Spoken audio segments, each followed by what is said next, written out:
पदन्यासक्रीडा परिचयमिवारब्धु मनसः स्खलं तस्ते खैलं भवनकलहं सा न जयच्चहति अतस्तेषां शिक्षां सुभगमणिमञ्जीररचितच्छलादा चक्षाणं चरणकमलं चारुचरिते गतास्ते मञ्चत्वं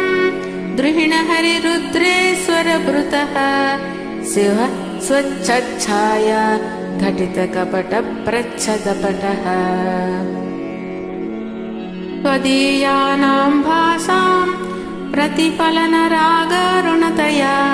शरीरी शृङ्गारो रसैव दृशां दोग्धिकुतुकम् अरालाकेशेषु प्रकृतिसरला मन्दहसिते शिरीषाभाचित्ते दृशतु फलशोभा कुचतटे वृषं तन्मे मध्ये पृथुरुरसिजारोह विषये जगत्प्रातुं शम्भोर्जयति करुणा काचिदरुणा कलङ्कः कस्तूरी रजनिकरबिम्बं जलमयं कलाभिः कर्पूरैः मरकतकरण्डं निबिडितम् अतस्त्वद्भोगेन प्रतिदिनमिदं रिक्तकुहरं विधिर्भूयो भूयो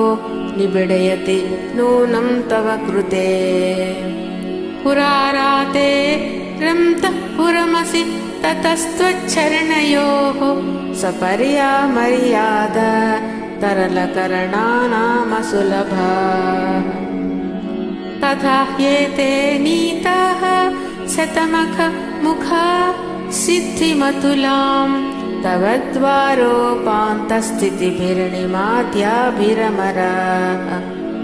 कलत्रं वैधात्रं कति भजन्ते न कवयः श्रियो देव्यः को वा न भवति पतिकैरभिधनैः महादेवं हित्वा न तव सति नामचरमे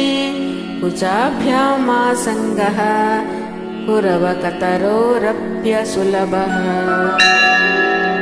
गिरामाहुर्देवीं गृहिणीमागमविदो हरे पत्नीं पद्मां हरसहचरीमद्रितनयाम् तुरीया कापि त्वं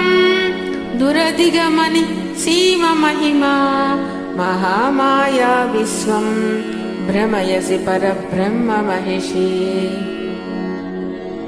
कदा काले मातः कदयः कलितालत्तकरसं पिबेयं विद्यार्थी तव चरणनिर्नेजनजलम् प्रकृत्या मूकानामपि च कविताकारणतया कदा धत्ते वाणी मुखकमलताम्बूलरसताम्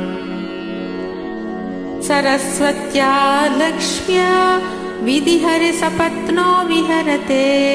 रतेः पातिव्रत्यं शिथिलयति रम्येण वपुषा चिरञ्जीवन्नेव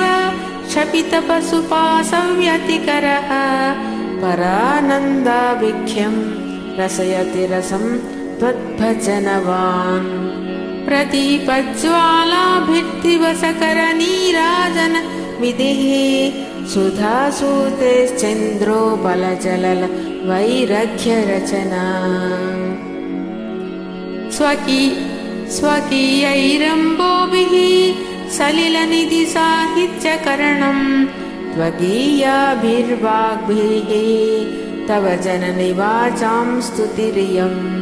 त्वदीयाभिर्वाग्भिः स्तव जननि वाचां स्तुतिरियम् त्वदीयाभिर्वाग्भिः स्तव जननि वाचां स्तुतिरियम्।